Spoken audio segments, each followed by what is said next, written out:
bom estar com você mais um dia. Este é o programa Abrindo a Bíblia.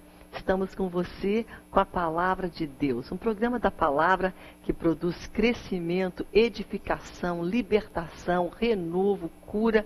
Tudo que Deus tem, Ele tem para você. E Ele tem também na sua palavra. A palavra de Deus, ela é poderosa. Portanto, hoje você está já aí diante dela. E eu sei que Deus vai falar grandemente ao teu coração. Nosso tema hoje está no livro dos profetas, profeta Miqueias, capítulo 4, versículo 2. E nosso tema é profetizando as nações. Nós somos profetas de Deus, profetisas, mulheres e homens compromissados com a palavra, compromissados com Deus. Então nós estamos levando aquilo que Deus tem colocado no nosso coração para levar, para falar, para profetizar. Eu convido você hoje a estar comigo, a estar ligado nessa palavra, para você ter nesse momento uma oportunidade de entender que você não pode ficar parado, que você não pode ficar aí alienado, mas você tem que se juntar ao povo de Deus em uma voz forte e profética, levar também as boas novas de Jesus. Convido você a abrir tua Bíblia comigo no Antigo Testamento, no livro de Miqueias, e estaremos juntos falando sobre este tema, profetizando as nações. Estamos aqui hoje com a palavra de Deus. Convido você a pegar tua Bíblia também, a minha já está aqui, já estou aqui ligada na palavra e eu sei que você também. Eu gostaria nesse momento de dizer da alegria que nós sentimos hoje de termos uma aliança, estamos firmados numa parceria com a Faculdade Boas Novas. Muito bom mesmo estarmos hoje com você através desta parceria. Eu quero também que você veja rapidamente um banner que está aqui do meu lado, te mostrando, falando sobre os cursos que você pode também estudar. Administração, pedagogia, gestão em segurança pública, comunicação social, ciências teológicas e outros cursos também. Você vai ver aí na tua tela o site da Faculdade Boas Novas e o telefone para contato, que você pode também estar aí tendo esse contato para você ligar e você adquirir também mais informações. Você não precisa sair de Manaus para estudar teologia ou qualquer outro curso. Está sendo oferecido para você aqui mesmo, aonde você mora, esses cursos para você que quer estudar, tá bom? Faculdade Boas Novas, onde o conhecimento traz liberdade. Que coisa boa. Nós vamos agora para um breve intervalo, mas eu convido você a estar com a tua Bíblia aberta comigo, falando sobre como você e eu podemos ser homens e mulheres de Deus, profetizando a palavra dele. Miqueias capítulo 4 é a nossa referência bíblica, e eu estou já com a minha Bíblia aqui, tá bom? Eu convido você a abrir também. No próximo bloco, nós estaremos voltando falando sobre este tema. Bom ressaltar também que você pode ligar para nós, estaremos orando com você e por você no final do programa. Porque neste programa, neste ministério, nós cremos no poder da oração. Cremos que Deus não somente ouve, mas Deus também responde orações. Isso que é mais tremendo, sabe? Ouvir, todo mundo pode ouvir. Agora, agir e fazer, não é todo mundo não. Deus pode, Deus é fiel. E Ele age na medida que você ora. Ora pouco, pouco agir de Deus. Ora muito e constante, perseverante, com certeza Deus agirá a teu favor. A favor do teu casamento, do teu lar, dos teus filhos, das tuas circunstâncias. Porque você não parou, você continua, você está em oração perseverante. Amém? É isso que nós cremos. E no final do programa estaremos fazendo justamente isto, orando com você. A gente vai rapidinho e voltamos daqui a pouco mais na palavra com você.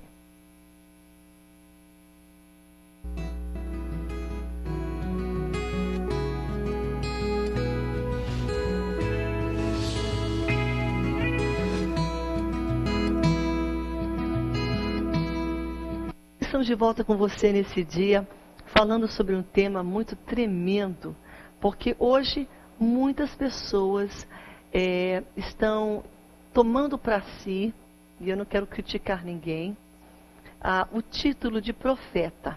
Eu sou um profeta, estou profetizando, e isso é bom, contanto que nós olhemos aqui na palavra de Deus e vamos ver algumas características desse profeta, do verdadeiro profeta que Deus levanta. Miqueias tem uma palavra muito tremenda, no capítulo 4, versículo 2, diz assim para você e para mim: irão muitas nações e dirão, vinde e subamos ao monte do Senhor e à casa de Deus, do Deus de Jacó, para que nos ensine os seus caminhos e andemos pelas suas veredas. Porque de Sião procederá a lei e a palavra do Senhor de Jerusalém. Vinde, para que venhamos, para que nos ensine os seus caminhos, ensinando os caminhos de Deus, ensinando as palavras de Deus. Existem algumas características que eu gostaria de falar aqui, algumas credenciais que são importantes na vida do homem e da mulher que estão levando a palavra de Deus, que estão profetizando na vida daqueles que Deus tem levantado eles para profetizar. Existem credenciais, as credenciais do profeta. Diria que a primeira delas, para um homem e uma mulher ser um profeta efetivo, uma mulher que venha profetizar e falar a palavra de Deus, a primeira coisa, eu diria, credencial, será esta pessoa andar com Deus. Não posso ser um profeta e uma profetisa se primeiramente eu não ando com Deus. Com o Deus que eu falo dele, profetizo em nome dele, não é? Como é que eu posso falar dele, falar que sou enviada por ele e profetizar palavras dele, se primeiramente não tenho comunhão plena com ele, intimidade com ele, passo tempo na presença dele, agrado a ele e vivo em função dele. Então, a primeira credencial de um profeta, de uma profetisa, é andar com Deus. Enoque andou com Deus, Enoque agradou a Deus. E este deve ser também o nosso foco, a nossa missão como profetas e profetisas. Andar com Deus, andar agradando a Deus. Não agradar os homens, não falar uma mensagem que vai cair bem aos ouvidos, porque as pessoas querem isso, querem um profeta que venha falar exatamente o que elas querem ouvir. Essa palavra aqui me agrada, eu quero ouvir essas palavras porque elas são interessantes. O profeta não está aí para agradar ninguém. A profetisa e o profeta de Deus estão ali para pregar a palavra e aquilo que Deus coloca na sua boca. Mas para que isso aconteça, temos que andar com Deus. Sabe, Salmo 27 fala de um homem que agradava a Deus. Inclusive, ele era chamado um homem segundo o coração de Deus. E quando Deus falava com ele, olha a resposta dele para Deus. No Salmo 27, no versículo 8, ele fala: a teu respeito, o meu coração está dizendo, busque a minha face. Aí ele responde: a tua face, Senhor, eu buscarei. Não levou muito tempo não para ele ser obediente. Não levou muito tempo para cair a ficha. E este homem aqui falou: Senhor, é para já. Eu vou buscar a tua face. Então o profeta tem como prioridade na sua vida não profetizar as nações e as pessoas. Isso é consequência. A prioridade na vida do homem e da mulher que é um profeta de Deus é estar na presença de Deus, buscar a face de Deus. E para já. Quando Deus fala busque, quando Deus fala leia a palavra, quando Deus fala consagre, quando Deus fala venha mais perto de mim, Ele não dá tempo, dá trégua não. A sua vida está ali na busca pela presença de Deus. Amém? Como é que nós podemos, como profetas e profetisas, levar, não é, outros a conhecerem Deus, se nós primeiramente não temos intimidade com esse Deus, comunhão com este Deus? Como é que nós podemos levar outros a buscar se nós não buscamos? Esta é a verdade. Este é o fio da meada. Este é aqui que é onde que Deus quer que nós chegamos hoje. Muitas pessoas falam de intimidade, falam de conhecer, mas conhecem pouco. Falam de buscar, mas buscam pouco. Falam de correr atrás, mas correm pouco. Então não podemos profetizar algo que nós também não estamos vivendo, fazendo, buscando. Amém? Então tem uma passagem muito tremenda aqui sobre isso, que está em Joel também, que é um outro profeta de Deus. Joel capítulo 2, e é o versículo 17, que diz assim: chorem os sacerdotes, chorem os ministros do Senhor. Quem são esses ministros e esses sacerdotes? São os profetas, são as profetisas. A Bíblia fala em Joel no capítulo 2, chorem esses profetas, chorem essas profetisas, chorem esses sacerdotes, chorem esses ministros, entre o pórtico e o altar. E ouvem, e orem. Qual é a oração que eles devem orar? Senhor, poupa o teu povo, ó Senhor. Senhor, salva o teu povo, ó Senhor. Mas aonde que eles estão orando? Entre o pórtico e o altar. O pórtico significa a varanda de uma casa. A varanda é uma parte vista por todos em uma casa. O altar no templo, o templo tinha um pórtico, tinha uma varanda, onde todos viam. O altar era um lugar mais íntimo. O altar era um lugar mais escondido, que não era visto por todos. Era um lugar mais particular. E é interessante nós notarmos isso na nossa vida também. Porque a nossa vida tem um pórtico, tem uma varanda, onde todos veem tudo que a gente faz. E tem uma parte da nossa vida que é uma parte particular. Então, o nosso ministério tem essas duas facetas. O que nós fazemos para Deus, a parte onde todos veem o nosso ministério, o nosso profetizar, o nosso falar, o nosso pregar, isso é visto na varanda da nossa vida. Isso é visto em partes públicas. Essa é uma faceta do nosso ministério, a parte pública dele. Agora tem uma parte do nosso ministério que ninguém vê, que é só entre nós e Deus, que é particular, que é o altar da nossa vida. Temos duas facetas no nosso profetizar, no nosso ministrar, no nosso levar Deus aos outros, que é o pórtico, a varanda do nosso ministério, que é a parte que todos veem, que é a parte pública, e tem a parte particular, que é o altar, que ninguém vê, só você e Deus. O altar representa o ministério em particular, a vida íntima do ministro, do profeta. Amém? Que deve ser maior e ocupar mais tempo do que a pública. Vou dar um exemplo para você e para mim hoje, para nós, sobre alguém que viveu isso, chamado Jesus. Jesus tinha um ministério público, mas o ministério público de Jesus era um reflexo do ministério daquilo que ele tinha do altar, do íntimo, do momento que ele passava com Deus, com seu Pai. Não se ouvia falar de Jesus muito em grandes vigílias. Vamos todo mundo agora para o vigilhão. Nada contra vigílias. Eu acho que a vigília é muito importante na vida do crente.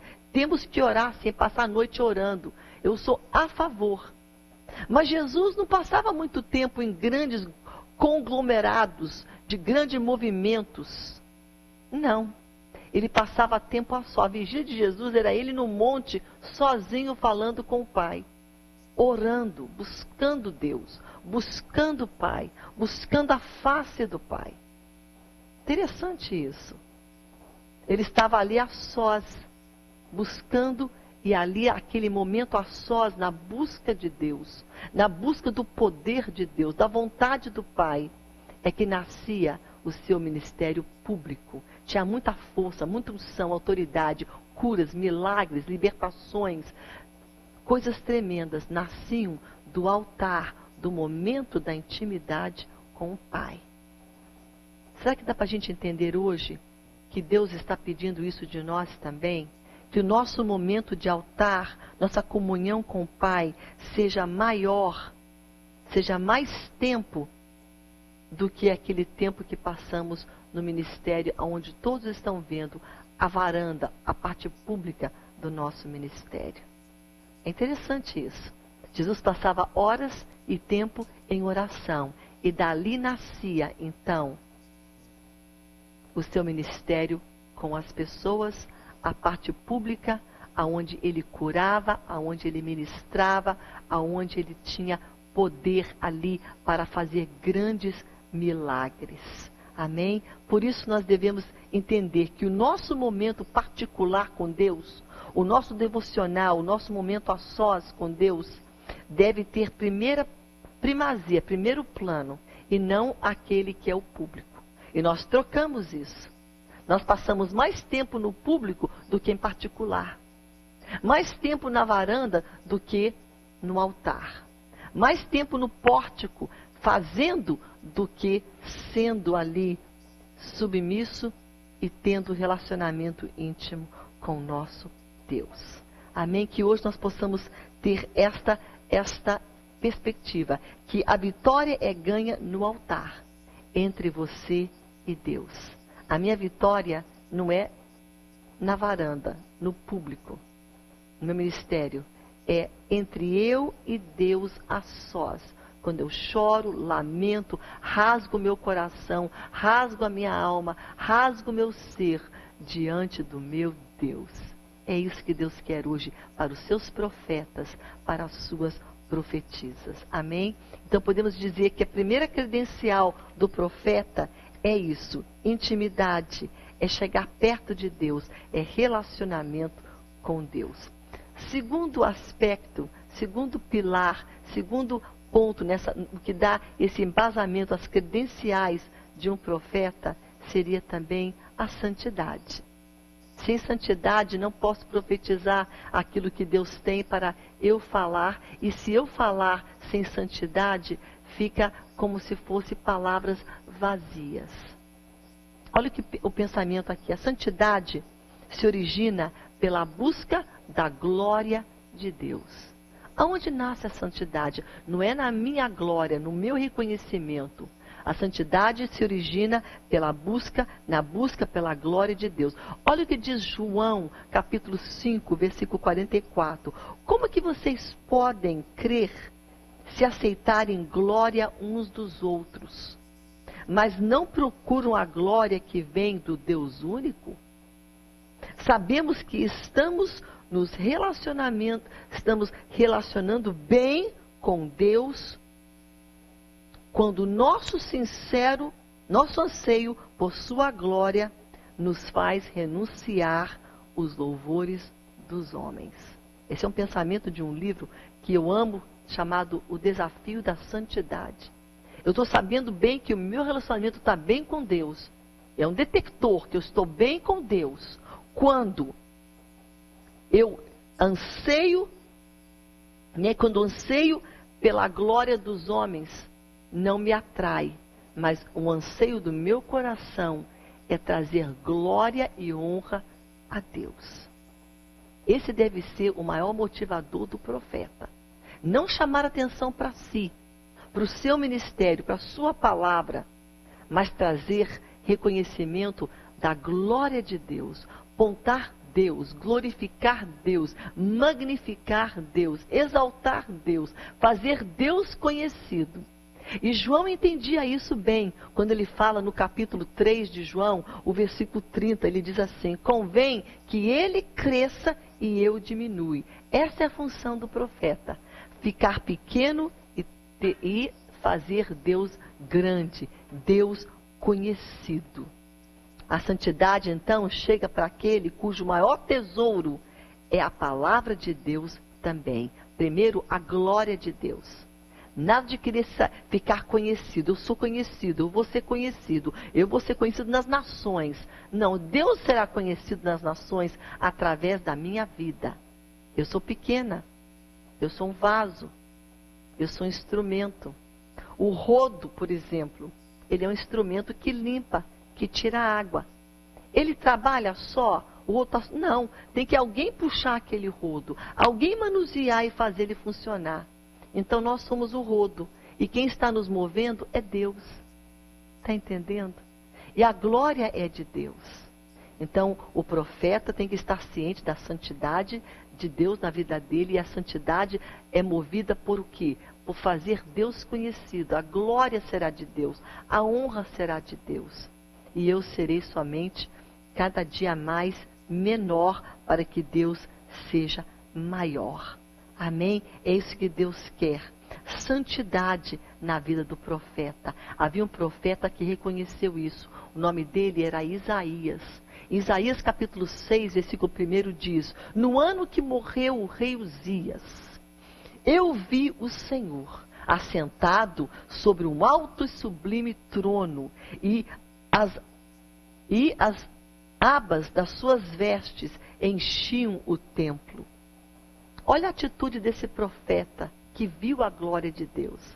Profeta para as nações, para a nação de Israel, chamado Isaías. Então disse eu, quando ele viu Deus. E é isso que nós precisamos, profetas e profetisas, estar debaixo da glória de Deus. Porque quando eu estou nesta glória, eu começo a ver quem eu sou. Quanto mais longe de Deus eu estiver, menos vou reconhecer as minhas limitações. Vou me achar uma bênção, uma santa, uma tremenda pregadora, porque eu estou ali, sabe, uma bênção, mas é porque eu estou ainda um pouco longe de Deus. No momento que eu me chegar bem perto de Deus, eu vou começar a ver quem eu sou. Necessitada, carente, pecadora, buscando ser santa, deficiente, carente da graça e da misericórdia de Deus.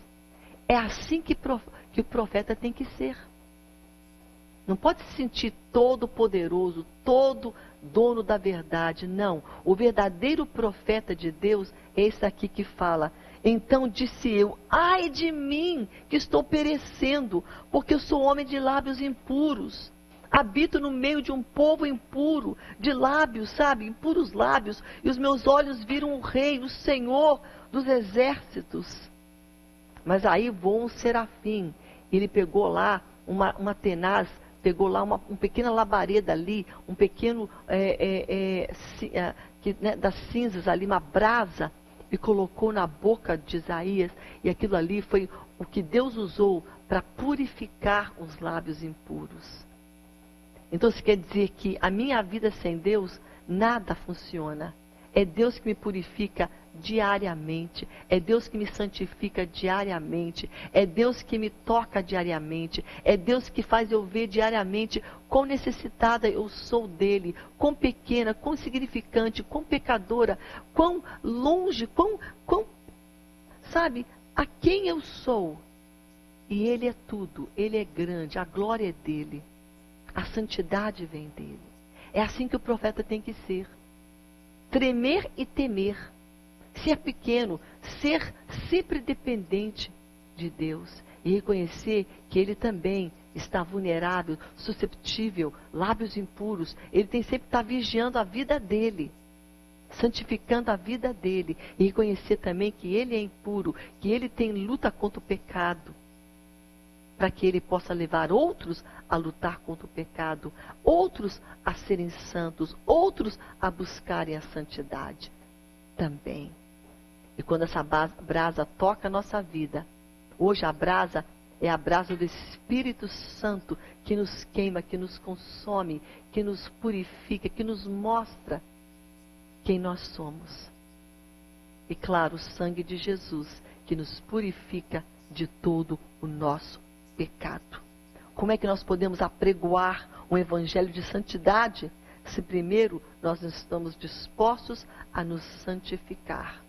Essa então é as características, essa também é as credenciais de um profeta. Primeiro, ele anda com Deus. Segundo, ele busca santidade na sua vida pessoal para poder levar outros a viver também em santidade. É o que Isaías fez. Ele reconheceu, não se colocou melhor. Eu sou melhor do que o povo a quem eu estou pregando. Não somos, queridos. Ninguém é melhor do que ninguém.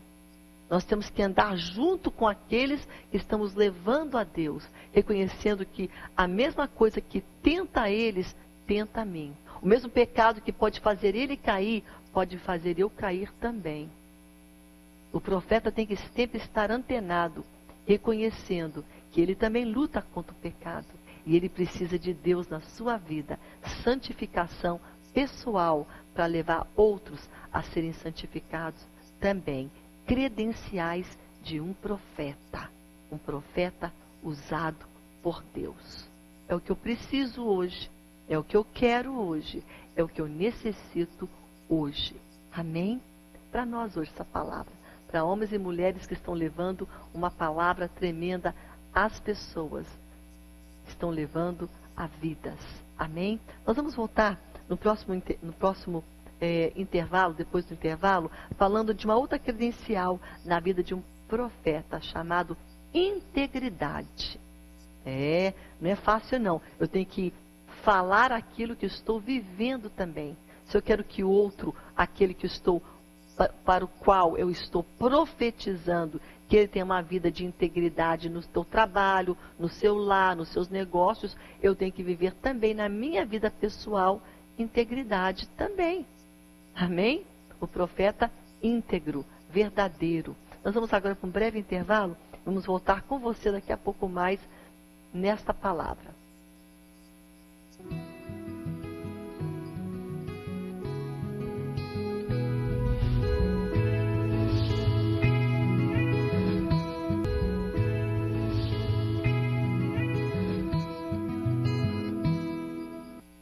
Bem, estamos de volta com você nesse momento falando sobre o homem, o profeta de Deus, a profetisa de Deus, que está profetizando na sua família primeiro, né? O profeta no seu lar, na sua rua, no seu bairro, na sua parentela, não é? Primeiro ali, depois na sua cidade, depois no seu estado, depois na sua nação. Jesus fala, e sereis o quê? Vocês vão levar, sereis testemunhas, primeiro aonde? Em Jerusalém, depois em Samaria, depois na Judéia, depois em Samaria e até os confins da terra. Então é para você hoje, começa na tua família, começa com aquele que está perto de você. E uma outra credencial muito tremenda na vida de um verdadeiro profeta de Deus, primeiro, ele busca intimidade com Deus. Tem que viver na presença de Deus, para levar outros a viverem na presença de Deus.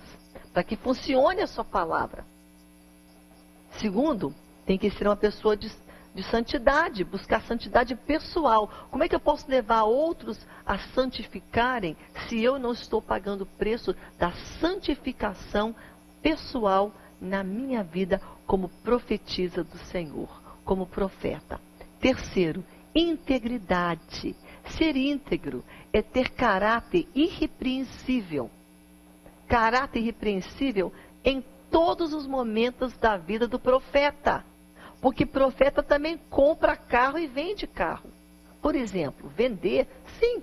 Na hora que um profeta de Deus que prega a santidade vai vender seu carro de 1900 e não sei quanto e fala, está perfeito, em boas condições, mas está lá quebrando, vazando gasolina, vazando óleo, vazando isso, a porta não abre, foi batido 3, 4 vezes e fala, nunca foi batido. Isso é ser íntegro. É ser verdadeiro, dizer a verdade. Olha, esse carro foi batido sim, esse carro está com defeito sim, mas ele foi consertado. Aí você fala, não, mas eu vou profetizar para os outros. Mas o profeta tem que ser íntegro em tudo. Naquilo que ele compra, naquilo que ele vende, não é? Naquilo que ele fala, no seu falar irrepreensível, não é isso? Sabe, naquilo que ele está dizendo, nos seus compromissos também, quando ele fala, estarei ali, que ele esteja ali e não fure seus compromissos. Como é que o profeta vai pedir integridade de pedir dos seus, do povo a quem ele está levando a Deus, de ser pessoas íntegras nos seus compromissos, cumprir horário, cumprir agenda, cumprir compromisso, se ele não cumpre a agenda e não cumpre compromisso? Se ele vive furando, você tem algo, irmão, eu vou dizer com toda sinceridade, eu prego em muitos lugares, Deus me leva para falar em igrejas, final de semana, não somente aqui na Abrindo a Bíblia, mas ali onde Deus me leva para pregar, coisa rara eu faltar um compromisso.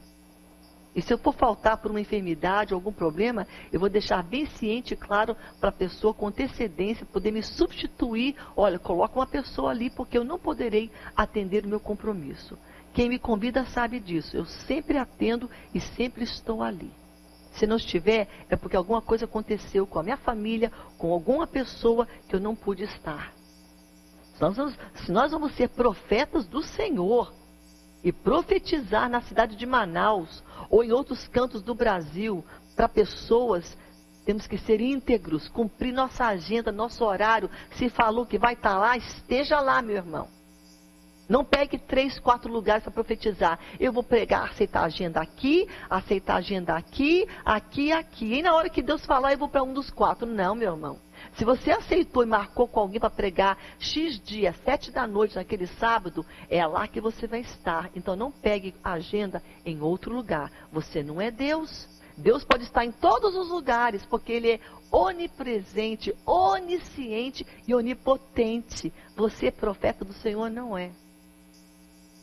Deus está me levando a falar essa palavra para você hoje, querido. Você não é onipresente, onipotente, onisciente. Você é um só. E se eu marquei para estar aqui em Manaus, no Ileia, eu vou estar no Ileia, que é um bairro aqui de Manaus. Ou na Cidade Nova, ou no Zumbi, ou no Tancredo Neves, ou no Parque 10. Aonde for que Deus me chamar para pregar, é naquele lugar. Marcar um compromisso. Porque eu sou uma profetisa, você é um profeta.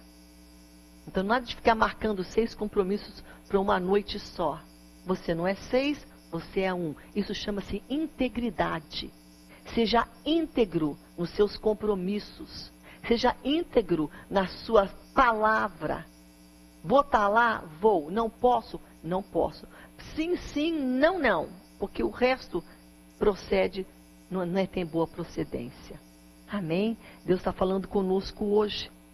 Que uma outra característica, uma outra credencial do profeta, primeiro, é andar com Deus. E deste andar, santidade também. E depois, integridade no seu vender, no seu comprar, no seu falar, no seu proceder com a sua família. Não é? Trata todo mundo bem, mas chega em casa, é rude, é áspero, é mal educado, é intransigente, é impaciente. Nós temos que ser profetas primeiro para a nossa família. Nossa família tem que ver santidade, amor, carinho, aceitação na vida do profeta. E aqui fala para nós também sobre uma outra credencial do profeta, chamado perdão. Nós profetizamos e pregamos perdão para as famílias, perdão para relacionamentos, perdão para o corpo de Cristo, para a igreja, perdão para a comunidade que nós estamos profetizando tem que aprender a perdoar. Mas como é que um profeta pode pregar perdão se ele não vive perdão?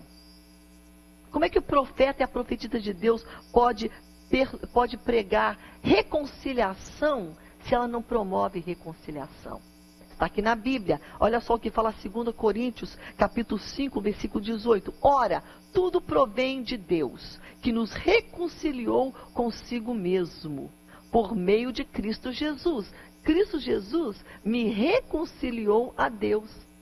Então, Ele me deu, em fazer isso, Ele me entregou o ministério da reconciliação. Eu sou a ministra da reconciliação. O profeta, a profetisa, são ministros da reconciliação. Você ministra reconciliação. Você, então, tem que promover reconciliação.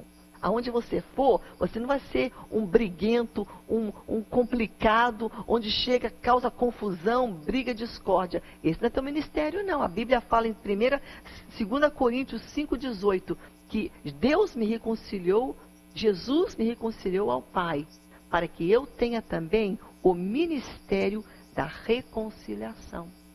Esse é o ministério do profeta. Reconciliar e não afastar. E não causar confusão e briga e discórdia. Então temos que ter cuidado. E isso é promovido com perdão na minha vida. Se eu sou um profeta da reconciliação, eu tenho que abrir espaço para me reconciliar com a minha sogra, com a minha nora, com meu genro, com meu sobrinho, com a minha sobrinha, com meu marido. Tem profetas que estão com falta de reconciliação no lar e querem pregar reconciliação para os outros. Não vai funcionar. Primeiro começa no teu Jerusalém, na tua casa, para que você possa profetizar reconciliação na vida de outros. É muito sério. É muito sério hoje a palavra de Deus na nossa vida, profetas e profetisas do Altíssimo. Deus está falando conosco. Como que um filho, né? Como que podemos falar com filhos, falar com maridos, perdoar situações familiares, se não fizermos isso, né? Não perdoar filho, não perdoar marido, não perdoar uma situação que eu tenho em família, e vou pregar para famílias dos outros, para eles promoverem perdão, promoverem reconciliação, promoverem harmonia, promoverem paz, promoverem restauração e restituição. Começa no lar do profeta, começa no altar do profeta, começa na vida da profetisa do Senhor. É conosco. Amém? Por isso Deus está falando conosco hoje. Mas não somente sobre as credenciais do profeta.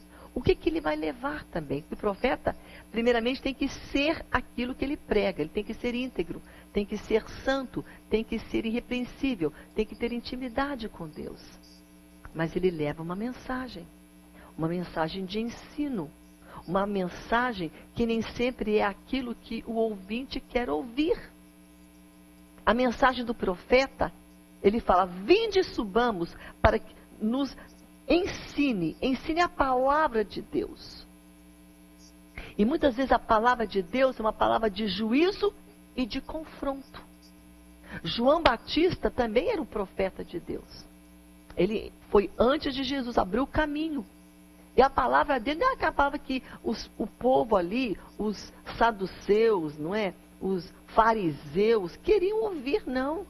Eles queriam uma palavrinha para esfregar o ego deles, sabe? E a palavra do Evangelho, na sua essência, ela é confrontativa, porque ela confronta o pecado no coração do homem. E é esse o Evangelho que nós temos de pregar. Pregar que existe céu e existe inferno. Existe pecado e existe santidade. Existe um Deus amoroso que abraça, que ama, mas Ele é justo também. Nós temos que ser honestos e sinceros e pregar não uma mensagem que é confortável aos ouvidos, mas uma mensagem verdadeira. Mateus capítulo 3, versículo 2, era a essência do Evangelho que João estava pregando. Arrependei-vos, porque está próximo o reino dos céus. Fazem e produzem no seu arrependimento frutos que produzem o arrependimento.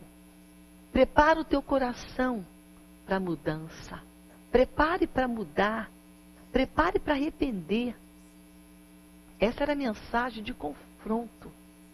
Ele falava: ó raça de víboras. Era a palavra que João usou. Eram filhos de Abraão. Tinha uma descendência tremenda, mas havia pecado na vida deles. Então hoje não vamos tentar amenizar o Evangelho. Palavras de conversão são palavras fortes. Volte, prepare-se, o teu coração está em pecado. Olha a palavra que nós temos que pregar hoje. Está aqui em Tiago, eu vou terminar com ela.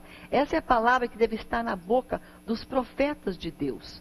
Olha só o que diz em Tiago, no capítulo 4, do versículo 5 ao versículo 10. Palavra muito tremenda. É a palavra, é a essência também do pregador, do profeta. Ou supondes que em vão afirmas a Escritura, é com ciúmes que por vós anseia o Espírito, e Ele fez habitar em nós, esse Espírito, é com ciúme que Ele luta por nós, Ele nos ama, mas Ele é ciumento. Antes, Ele dá maior graça, pelo que Ele diz, Deus resiste aos soberbos, mas dá graça aos humildes. Sujeitai-vos, portanto, a Deus, resisti ao diabo, e ele fugirá de vós. Chegai-vos a Deus, e ele se chegará a vós, outros. Purificais as mãos, pecadores, e vós que tem duplo ânimo, que são dupla face, que são hipócritas, limpai o coração. Afligi-vos, lamentai e chorai. Converta-se o vosso riso em pranto e a vossa alegria em tristeza. Humilhai-vos na presença do Senhor e Ele vos exaltará. Essa é a mensagem que nós temos que pregar. E dizer, olha, nós não podemos viver em pecado. Sabe? Que negócio é esse? De você estar aí dentro da igreja e falar, sabe de uma coisa, eu cansei dessa esposa, eu vou chamar outra. Aí acha outro, vai para a igreja, aí está outra ali. Que vida de santidade é essa? De abrir mão dos valores da família, os valores de Deus, da fidelidade, do respeito e do amor. E ainda vai ter a cara de pau de querer pregar e de anunciar o evangelho, mas não vive na essência, na tua família, no teu relacionamento conjugal e familiar. Deus está falando com você hoje, que está me assistindo hoje, meu irmão. Vai te converter primeiro, para você poder pregar o evangelho de Cristo Jesus, que faça efeito na vida de outros. Amém, profetas? Temos que viver na integridade, ou a nossa mensagem não terá efeito. Sabe, vai só de boca para fora. O nosso altar é mais importante do que o pórtico, a varanda da nossa casa. Isso quer dizer, nosso ministério público é importante, mas mais importante do que a gente faz para o público ver, é o que a gente é com Deus na intimidade e na oração. Ali que nasce os milagres, a unção e a autoridade de Deus na nossa vida. É lá que Deus quer isso. Amém? Paga o preço. Davi pagou, Isaías pagou, Jeremias, Ezequiel, Daniel, Naum, Miqueias, Joel, Abacuque, Jonas, não é? Todos eles, Sofonias, Zacarias, Malaquias, os homens da Bíblia, Neemias, voltando um pouco mais, claro, já no juiz ali, todos eles, Esther, os do Novo Testamento, João, Pedro, Marcos, Mateus, Apóstolo Paulo, Timóteo, profetas, homens de Deus. E hoje Deus está levantando nesta geração profetas compromissados, primeiramente com Deus, na santidade, compromissados com a integridade, ser íntegro, porque a tua integridade pessoal nasce no altar de Deus. Aí você pode pedir de outros, pregar para outros aquilo que você vive na sua vida. Amém, profetas? Amém, profetisas? Essa palavra é a palavra de Deus para os nossos corações. Ele é santo. Ele não pede nada menos de nós, que nós sejamos santos também. Ele fala, sede santos, porque eu sou santo, diz o Senhor. Palavra do Senhor hoje para nós. Se você quiser olhar um pouco mais essas passagens, eu vou recapitular com você.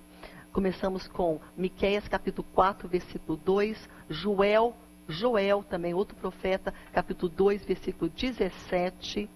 Comentamos também João capítulo 5, 44, Isaías capítulo 6, versículo 11. Você pode dar uma olhada nessas passagens.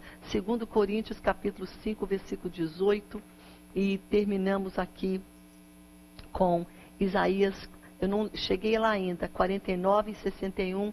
E Tiago, capítulo 4, do versículo 5 ao 10, e também Mateus, capítulo 3, versículo 2. Passagem, tudo na palavra, nada que foi meu, tudo é a palavra de Deus para os seus profetas. Amém?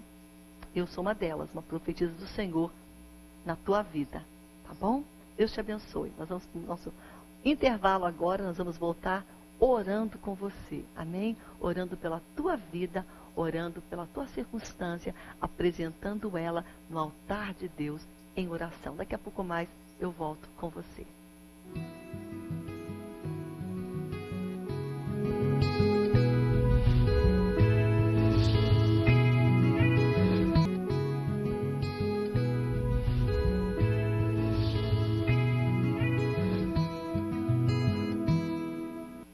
Estamos de volta com você, vamos orar neste momento, orar pela vida da Norma Lucena, que apresenta aqui uma causa pela sua filha Roberta, que precisa fazer uma perícia e precisa ter aprovação dessa prova. E nós vamos orar por você, tá bom, querida? Que o Senhor venha estar na tua frente, Roberta, orar também pela... Eu acho que foi ontem, que o anelo dos justos, Deus o cumpre. Deus cumpre o anelo do nosso coração. Nós vamos hoje pedir para o Senhor, Ele fará infinitamente mais. Cássia, pela restauração familiar e também financeira da sua família. Luana, pelas suas irmãs, a Laura e a Liliane, também pela vida do seu esposo, por libertação. Leide, por um tratamento psicológico, teve umas dificuldades aqui e precisa de ser restaurada. Vamos orar para o Senhor te dar restauração. Sabe, Deus, Ele é o nosso, vamos dizer, a palavra dEle, né? É como se fosse um psicólogo, um psiquiatra. Deus é o que restaura o ser completo, sabe? Emoções, sistema dos nossos nervos, sabe? E Deus vai fazer isso na tua vida, Leide. Se expõe à palavra de Deus, se expõe à Bíblia, porque Deus cura o mais profundo do teu interior, das tuas, da tua alma, da tua psique, do teu lado psicológico, do teu lado, dos teus nervos, do teu coração, dos teus sentimentos também. Nilce pede a oração para uma cirurgia da sua vista, não está conseguindo enxergar direito, mas eu creio que Deus pode dar para você cura nesta área tão importante. Amém? A Márcia Almeida também pede oração, ela tem chorado para que Deus venha abrir uma porta de trabalho para ela. E ela pede oração em nome de Jesus. Nós vamos orar por você, amiga. Amém? Senhor Jesus, nós colocamos a vida e as causas da Márcia Almeida, da Rita, Senhor, da Norma, da Cássia, da Luana, da Leide, da Nilce. Todas elas, Pai, parecem causas tão difíceis e impossíveis, mas para Ti não são, Senhor. Senhor, nosso Deus, nosso Pai, venha trabalhar agora na causa, na vida, na situação de cada pessoa aqui representada. Nós cremos no Teu poder, nas Tuas mãos poderosas, no Teu agir, Pai. Pai, em nome de Jesus, colocamos e pedimos a Ti o milagre, a cura, a restauração, a restituição. Pai, nós pedimos o Teu milagre, em o nome santo de Jesus. Amém, amém, amém. Deus te abençoe, profeta do Senhor, profetiza. Lembra-se, Deus pede algo de nós, nossas credenciais. Primeiro, intimidade com Deus. Segundo, santidade a este Deus. Terceiro, integridade, que faz parte da santidade também. Obediência, amém? Uma vida também de reconciliar, promover reconciliação e pregar o genuíno evangelho, que às vezes é um evangelho de confronto, mas é o evangelho verdadeiro de Cristo Jesus. Deus te abençoe, fique na paz e até nosso próximo programa.